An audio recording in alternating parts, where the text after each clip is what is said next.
Hey you, welcome back to the channel. And guys, today we're gonna review Star Trek Discovery episodes 1 and 2. And guys, of course this has been much anticipated.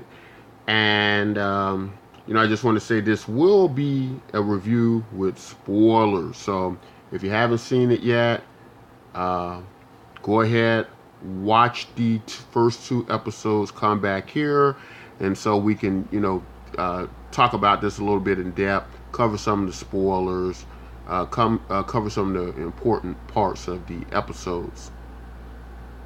So, what we have going on here, it seems, from what I can see from the start, is we kind of have a divided audience here on is this a great Star Trek show or if it's a bad Star Trek show.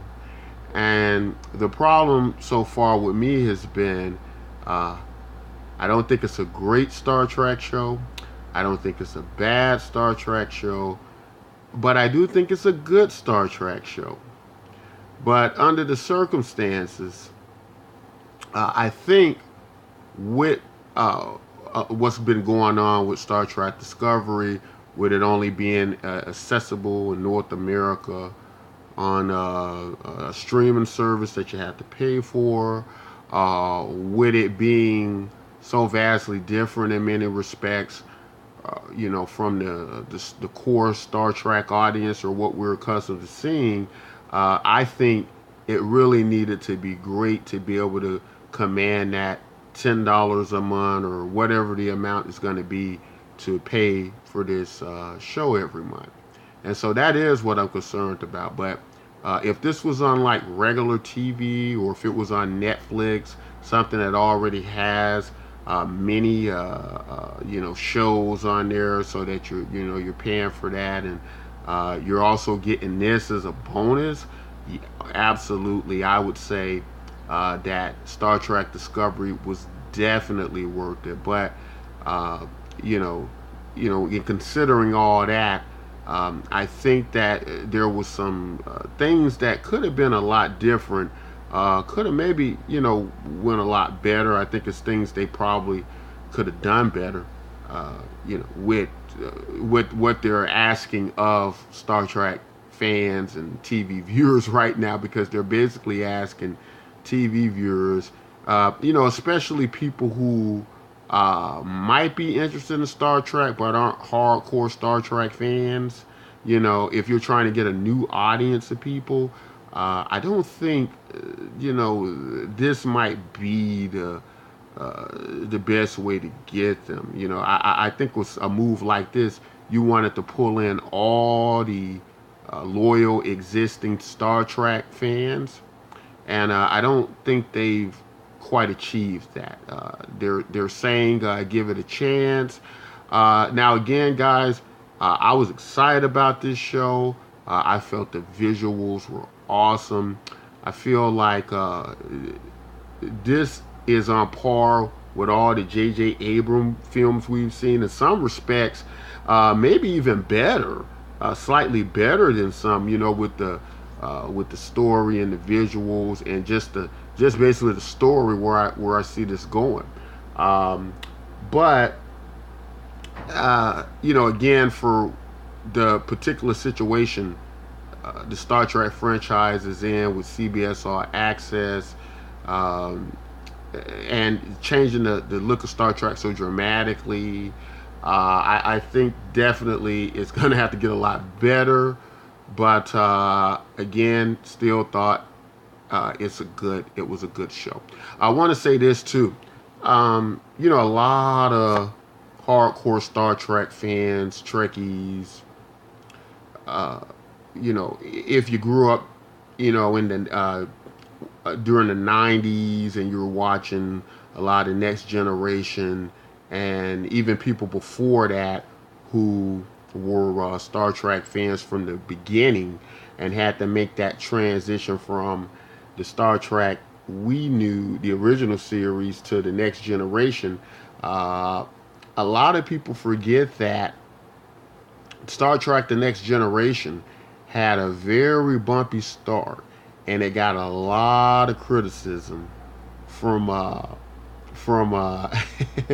lot of Star Trek fans. I remember uh, when Star Trek: The Next Generation first came out, and uh, people were saying Captain Picard was too old, that he never beamed down on planets really. He sent, Riker to command the away team and things like that. I remember people being disappointed because they were accustomed to the original series Star Trek, where we get Captain Kirk. He's the captain of the ship. He's beaming down in a dangerous position and engaging hand-to-hand combat with aliens and various things like that.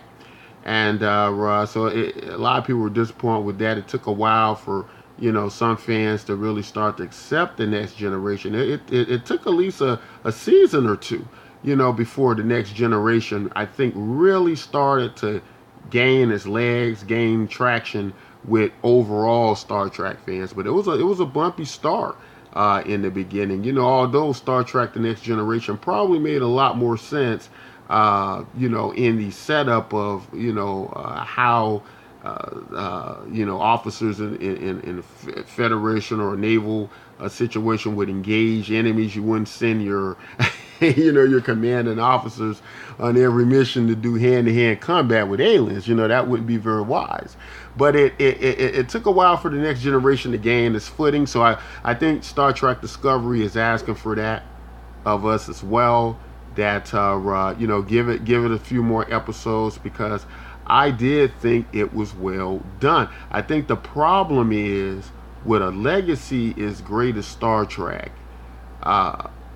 with so much invested in this, with them asking so much of the audience to pay for this, which is unlike ever before in the Star Trek series, because we've never had to pay for it before. Now they're asking us to do this, and then they're changing a lot of the Star Trek story as we know it, the look and feel of the show. They've changed quite a bit. And so I think they're asking a lot of Star Trek fans. And so people are looking for this to be great.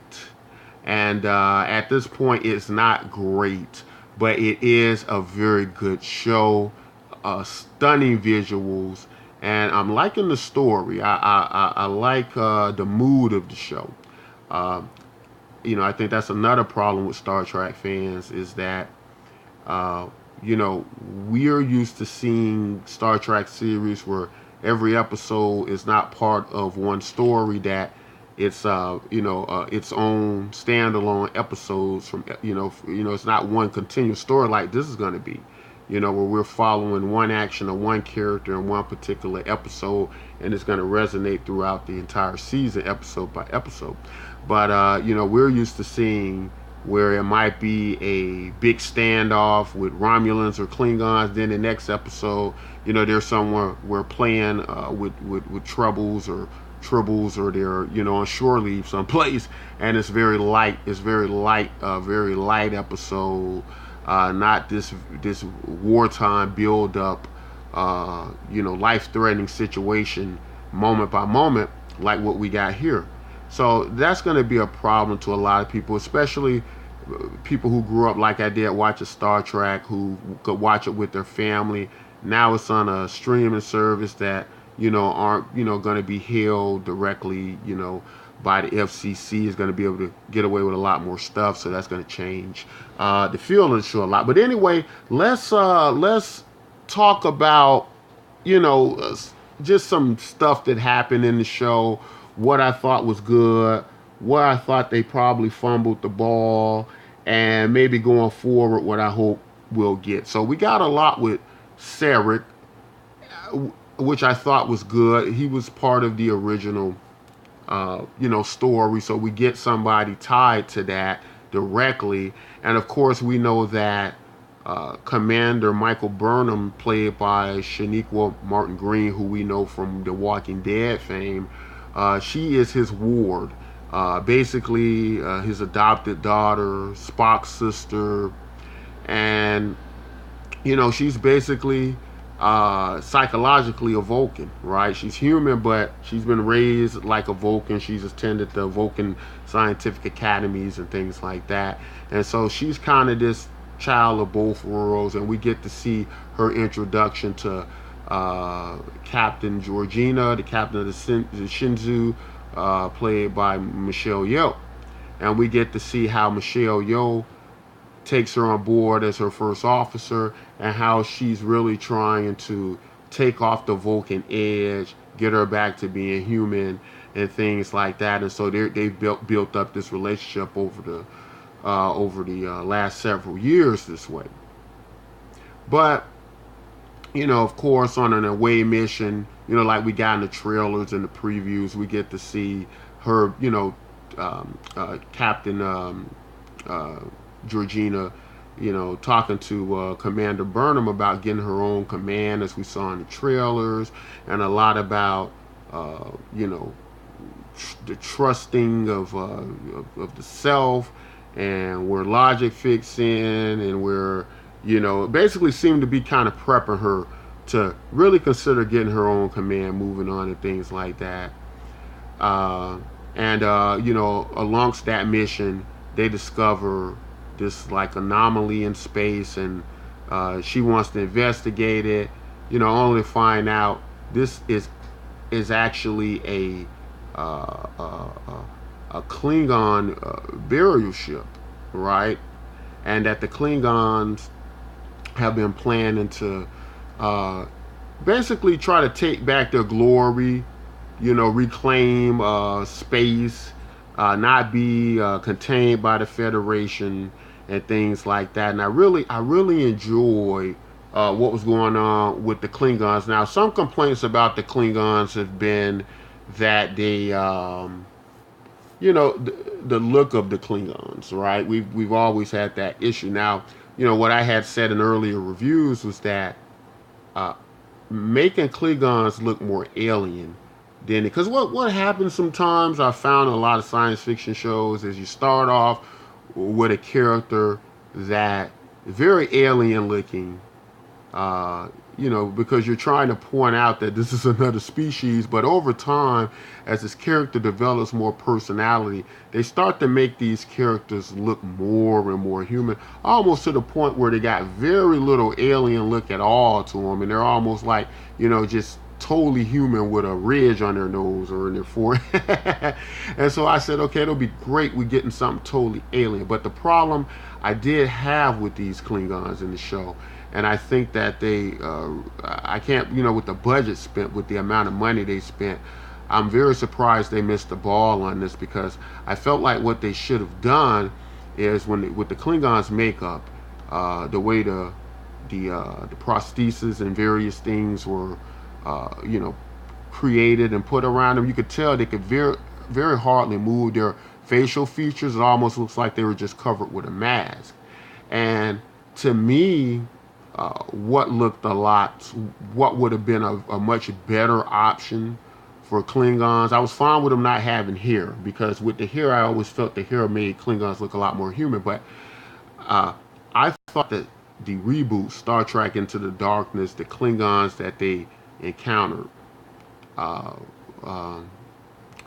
was in the Star Trek Into Darkness. I thought those were well done Klingons. I thought they looked alien enough, yet they were, the makeup department, they were able to, I could see the expressions in their face, and I could see kind of how they felt and what they were thinking. So I thought that would have been a better way to go than kind of these Lord of the Ring looking orc things with the mask on. But all in all, I like the Klingon story. The Klingons have always been a warrior race, and they in a conquering race, and trying to exist with treaties within the Federation, and trying to open up diplomatic channels with the Federation has always been problematic at best. It's always been very unstable. And the Klingons have always, in some form or another, wanted to rise up, not be contained. And so, of course, we get with this one character, I believe his name was to Moonka, or to something like that. His name was pronounced, but obviously he's kind of becoming this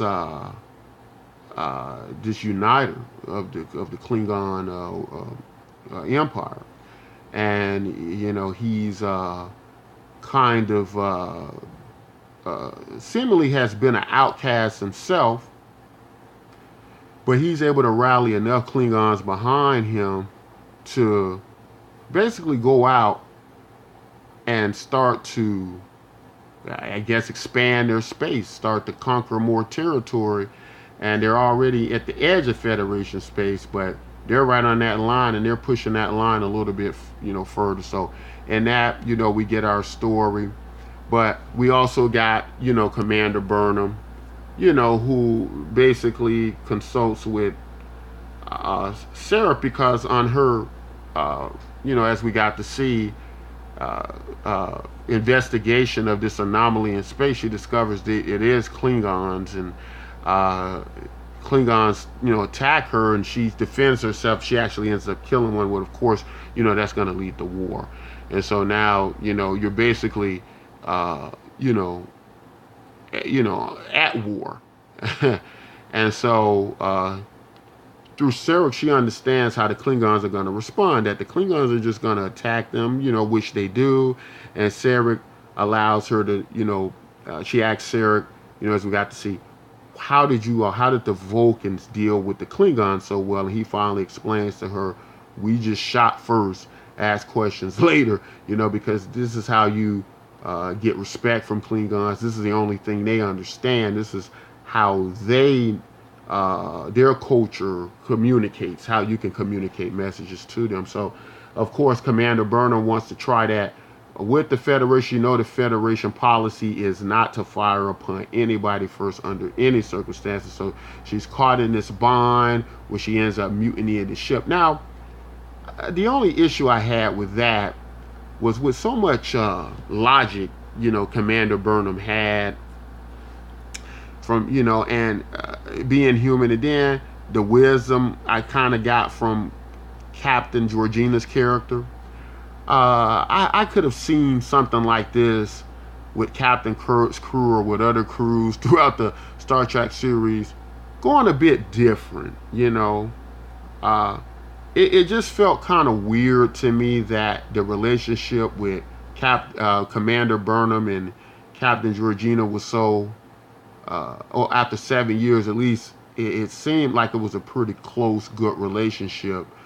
When they reflect back in the past and things like that. But looks like to me they just could have got together, worked together. I didn't understand all the secrecy. I didn't understand all of the the maneuvering behind each other.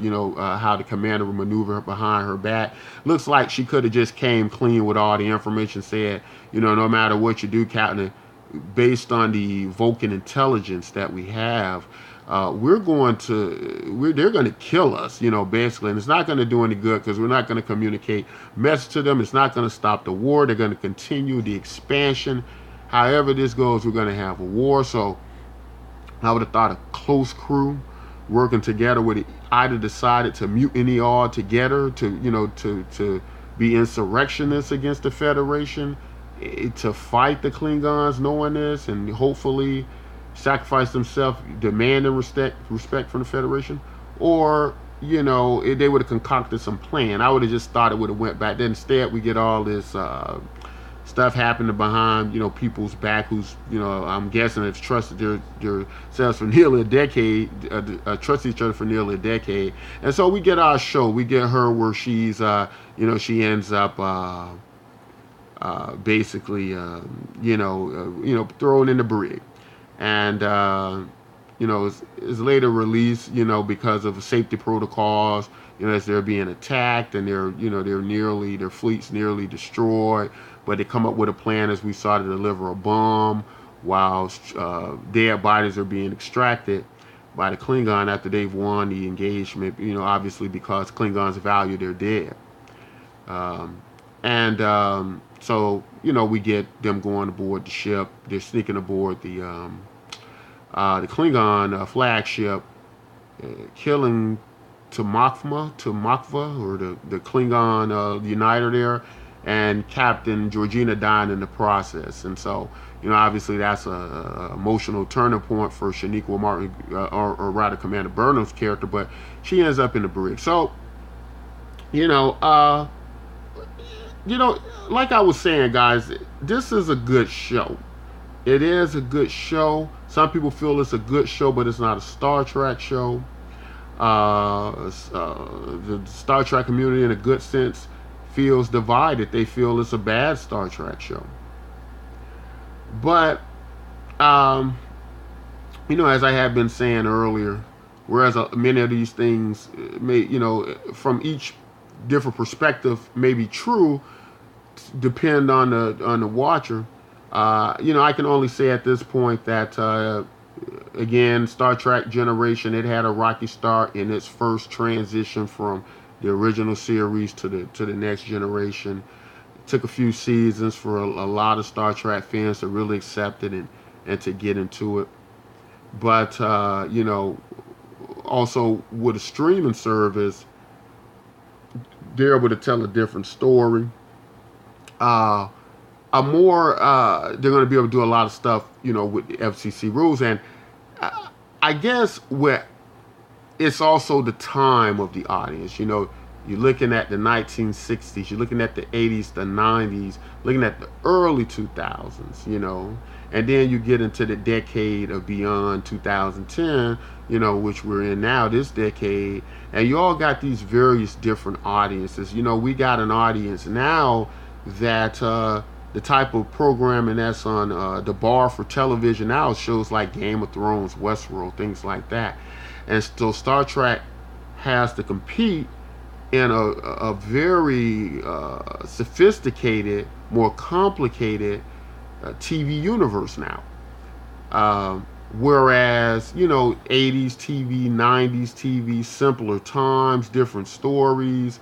This is a whole new generation that's accustomed to a certain type of show, a certain type of gritty show, and various things like that. So I think they tried to consider that, and of course that vastly changed a lot of what we're getting in Star Trek. So so overall, what do I think? Again, I think it's a good show. I'm gonna finish out the rest of the season. I am still not convinced that this is worth paying $10 a month for, or whatever it is. Um, and I think that is a problem. I don't know if this show is enough to carry an entire streaming service, which is basically what I'm getting, because all the other shows that appear on CBS Access are shows we can get on television for free. And so that I am concerned about. That I would have to conclude I am not convinced as of yet that this is good enough to be paid for or carry a CBS All Access streaming service. But it's a good science fiction show. It may end up being a good Star Trek show. In certain ways it is. In certain ways it is the best Star Trek show. In certain ways it isn't. But guys, anyway, tell me what you all think about Star Trek Discovery. One final point I did want to make real quick is that I hope that it doesn't run into the issues of originally I thought it was going to be 13 episodes. It ends up being 17 episodes. But there are things I've seen in episodes 1 and 2 that I didn't think was necessary. So I'm wondering, was these additional episodes necessary? I'm hoping that they don't stretch this out too long. I don't think you need a lot of episodes anymore to tell a great story, have a great season. Game of Thrones does it just fine with about 10 episodes a year, 7 episodes a year. I think they could did the same thing here, because there's a lot of unnecessary things I felt went on in episode 1 and 2. Episode 1, I felt by the time we got into episode 2, I feel we should have already been introduced to Captain Isaacs.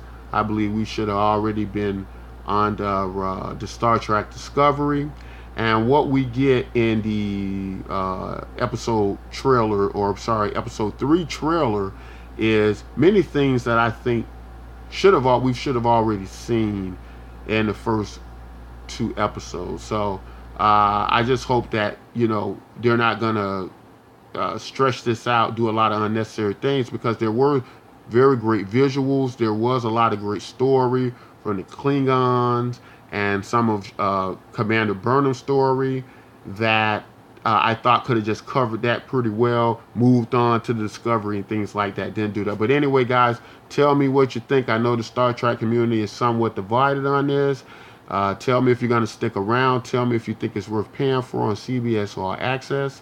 Guys, if you like content like this, don't forget to like, subscribe. And until next time, take care.